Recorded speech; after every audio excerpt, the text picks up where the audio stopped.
Hello everybody, Sean here, and we're playing a little bit of Starbound, and we're just going to go over housing really quick. You can see I borrowed this avian's house to demonstrate kind of what you need to do, and you know, it's Starbound. You can build your house however you want. You can build it a rectangle, a circle, an igloo, an underground fortress. It really doesn't matter, but there are just a couple things you want to keep in mind. One, obviously, make sure you have doors in the proper places, and that if you plan to build like a house in dangerous territory, you put some security near them. You can actually build defensive turrets and place them near the doors. They are really, really good at keeping things out. Some of the planets are very hostile. As you get later in the game, you will notice that there tends to be more and more enemies, and they tend to be very strong. So having a little defense, it can go a long way. I might actually have a turret on me. I do not. But you can build defensive turrets later, I believe at the robotic crafting station. And the second thing is you need a heat source. The heat source is actually probably one of the biggest things. And you can see this avian, for some reason, put their fireplace outside. But you do want to have a heat source. Torches work as well, so if you have your house filled with torches, that will also provide heat. But when it becomes nighttime, it will start to get cold, and pretty well every character, when you first start out, will not like nighttime. They will start to freeze to death. The bar appears at the bottom of the screen to indicate that you are freezing, very similar to the bar that appears when you are drowning. And if you get to zero, you will die. So you have to have some. Well, look at that, perfect timing. It's getting night. So you have to have some torches for heat, or you need the fireplace, which you saw me smash. So I'll just place that down. Right there.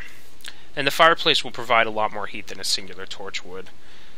And, of course, the fireplace can be interacted with to cook. And then beyond those two things, so just general defense and some heat sources, you pretty well don't need anything else. Nothing else is mandatory, so to speak.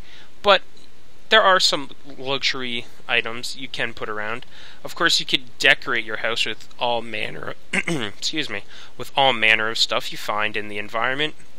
Bookshelves, weird avian statues, and that there's thousands of little things you could steal. You could put the 8 flu poster up, whatever you want. Make your house however you want. And then, of course, there's also the different bricks you could build your house out of, and there are a lot of different bricks, don't get me wrong. You can see my inventory is full of just different bricks, and these are just ones I haven't thrown out lately.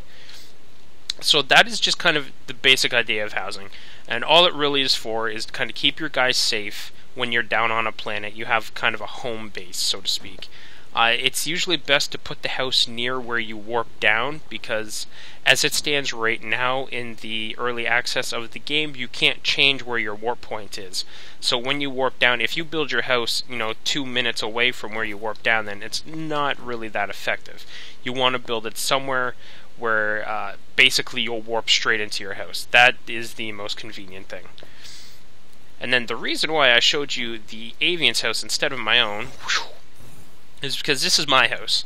I actually built my spaceship as my house, and the reason for this is kind of twofold. One, it gives me easier access, for me anyways. I'm not a big player of Starbound for the sake of building things. I'm an explorer. I like going to hundreds of planets and just digging. That's my game.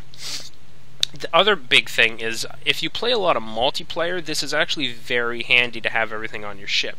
And the reason is, if you build all the stuff on the planet, when you go to multiplayer, if you're joining someone else's game, you no longer have access to that planet, so you lose access to all your stuff. However, no matter what game you're playing, single player or multiplayer, you always have access to the same spaceship.